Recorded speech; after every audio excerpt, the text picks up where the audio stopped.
to return Israel to the land.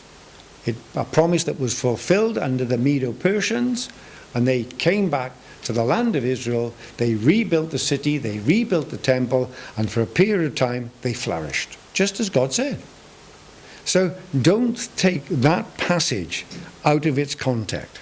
It's a promise to Israel as a nation, not to any individual Jew. The treatment of this verse is disgraceful. It is so taken out of its context. I mean, everything is wrong in the normal way in which this verse is used in most churches in Britain. It's shocking. There is not an individual plan for every individual Christian. You can't build it upon this verse. It is just not there.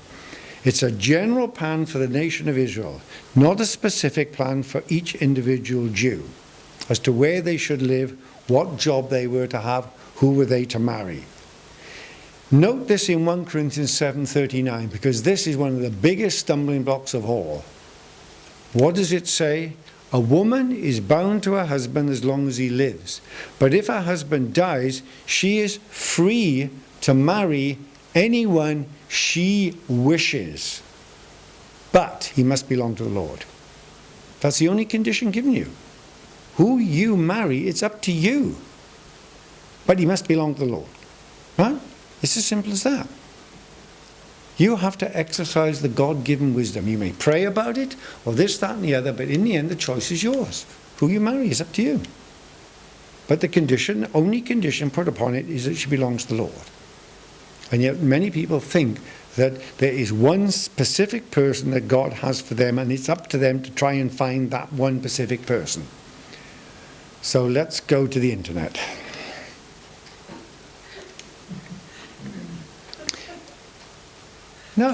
No. Christians should marry Christians. That's the condition. That's the only condition laid upon it. If you're a believer and you marry a non-Christian, then you're not carrying out something I would consider to be the will of God. Right? The will of God is you marry a fellow Christian. God has graciously given us free will or free choice, as we discussed the other night. And God wishes us to exercise personal responsibility. That's how we grow. We exercise personal responsibility within the bounds of the clear will of God. The clear will of God tells us very clearly what's right and what's wrong. So we should never make any decision or take any action which conflicts with those moral, ethical teachings that we dealt with in the first talk. But other than that, there's lots of decisions that we have to take which are not ethical or moral. They're just decisions. They're decisions of life.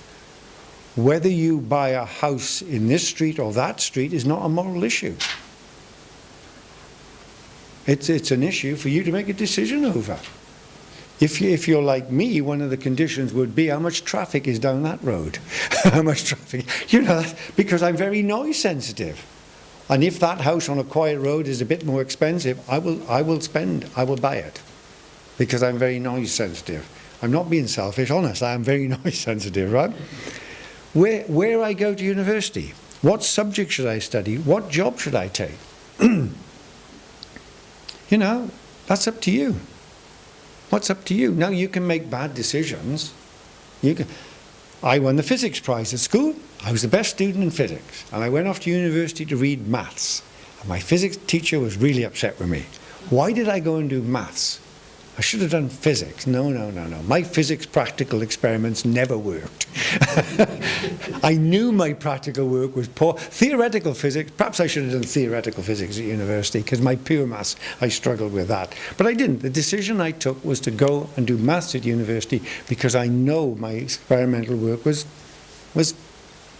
just hopeless. Which university should I go to?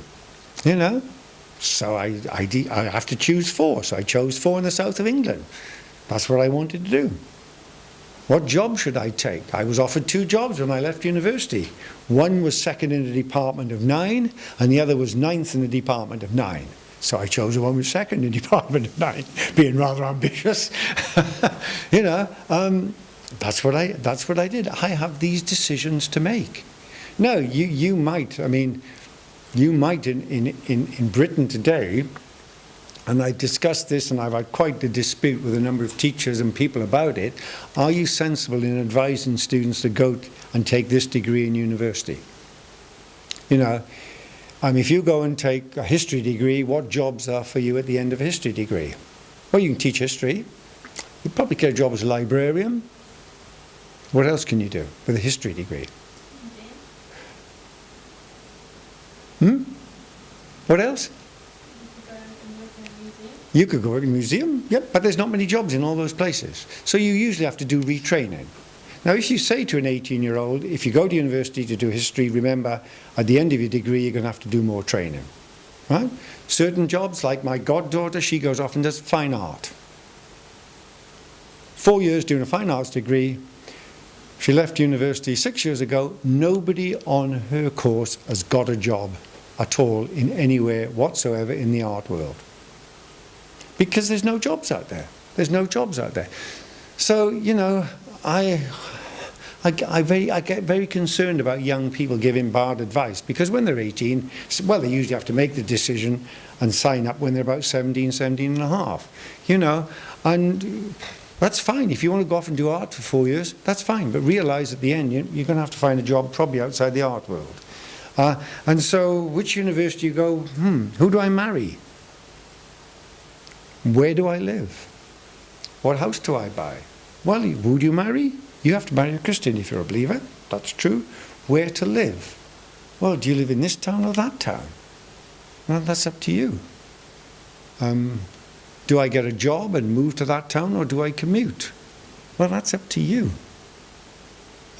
You might find, like my son did, having commuted to London for 2 years, he got a job in a different place, much closer, because he'd had enough of commuting. He learned by experience. It may be quite exciting to say, oh, I work in London, I work in the city. Well, he did. He worked in the city, and he thought he was great for a while, but in the end, no, commuting was not for him. Other people commute for years, and it's no problem to them. So what you have to do is make the decision with wisdom about how things affect you. We all have physical strength and physical weaknesses. We all have mental strength and mental weaknesses. We all have nervous strength and nervous weaknesses. We need to know our strengths and weaknesses and make decisions in accordance with those. So there's a lot of these things that we can't expect God to guide us on. Why should we expect God to guide us on it? He's given us this wonderful brain that we have. We ought to use it. And as long as the decisions that we make are in harmony with what's the clear will of God, then we make those decisions. Naturally, we pray about things, we ask for wisdom, but basically it's our choice. And sometimes we're going to make wrong decisions. We're going to make wrong decisions. What we should do is learn from those wrong decisions. They're not necessarily useless decisions, because you can actually learn things from the things that you do, things that go wrong. Because I'm not talking about your immoral issues, it's just that we can make a decision about some particular thing and it doesn't actually work out. It doesn't actually work out as we expected it. Now, Philippians chapter 3 verses 9 to 10 is the passage I want to finish on, because this, I think, this is a passage that's helped me no end. Okay. And this is my prayer, that your love may abound more and more in knowledge and depth of insight, so that you may be able to discern what is best, and may be pure and blameless for the day of Christ. I want you to look at this very carefully. This is something that I learned a lot. I learned this when I was doing the book on the will of God. And my fellow author is the one that really dealt with this and gave a really good explanation or an exposition of it, which helped me no end. Note, it's talking about what is best. It's not talking about what's right and wrong. Right? Big difference between that. What is best? Nothing to be right or wrong here, moral, ethical. I think, what is best? The clear will of God tells us what is right or wrong. Just read the Bible and pray for the strength to carry it out. This is talking about being able to discern what is best. Now, if you think about many of the problems we have in today's society, they are very tricky. I did a radio program for Reading College just before I came, and I done it with an atheist who has this program and interviews people, and he calls the program "I'm Happy With." So he's happy. I'm happy with Buddhism. I'm happy with Catholicism.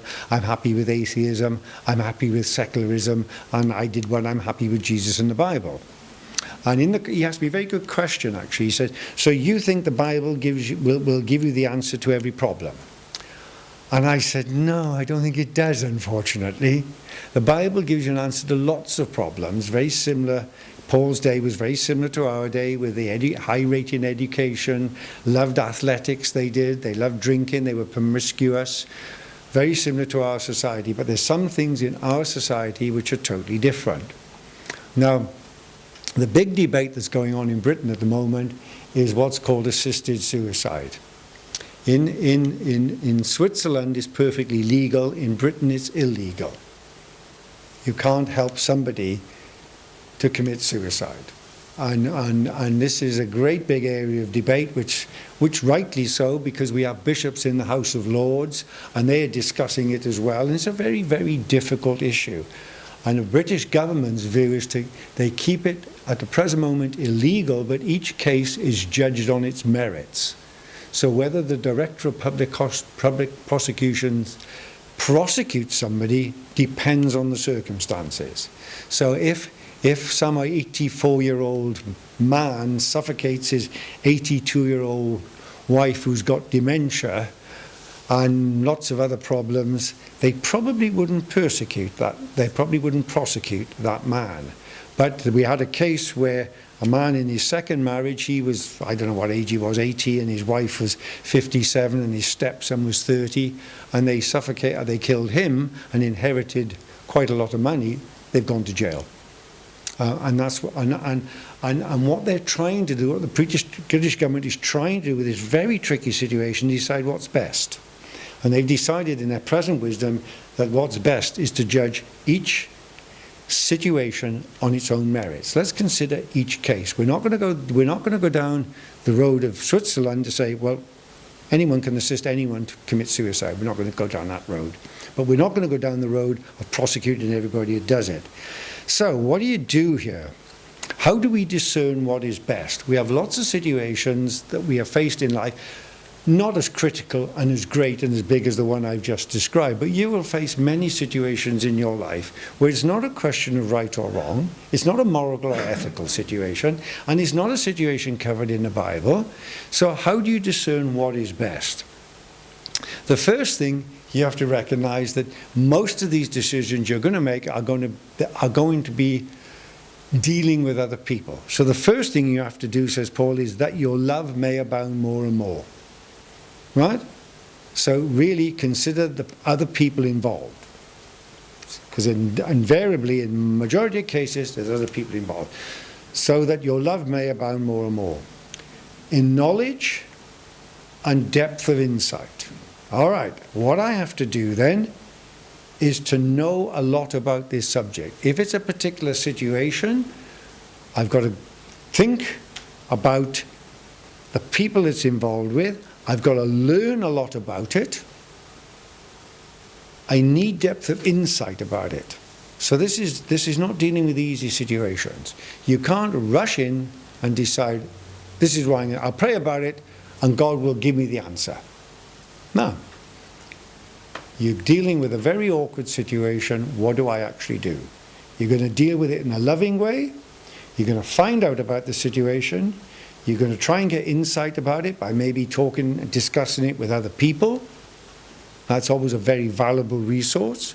Talk about it with other people, maybe older than yourself. People sometimes from a different point of view as yourself, trying to look at this situation from all different angles. If you make your decision caring about the people it affects, you've found out a lot about it, and you've got some insight into it, so that you may be able. He's not going to say even then that you are going to be able. Notice that word may. Notice that word may. We are going to face situations in our life which are blooming awkward.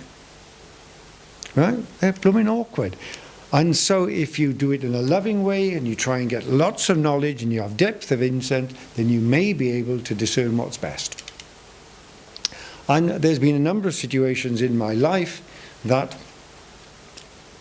we've had to do that with. What did we do when we decided to go to America?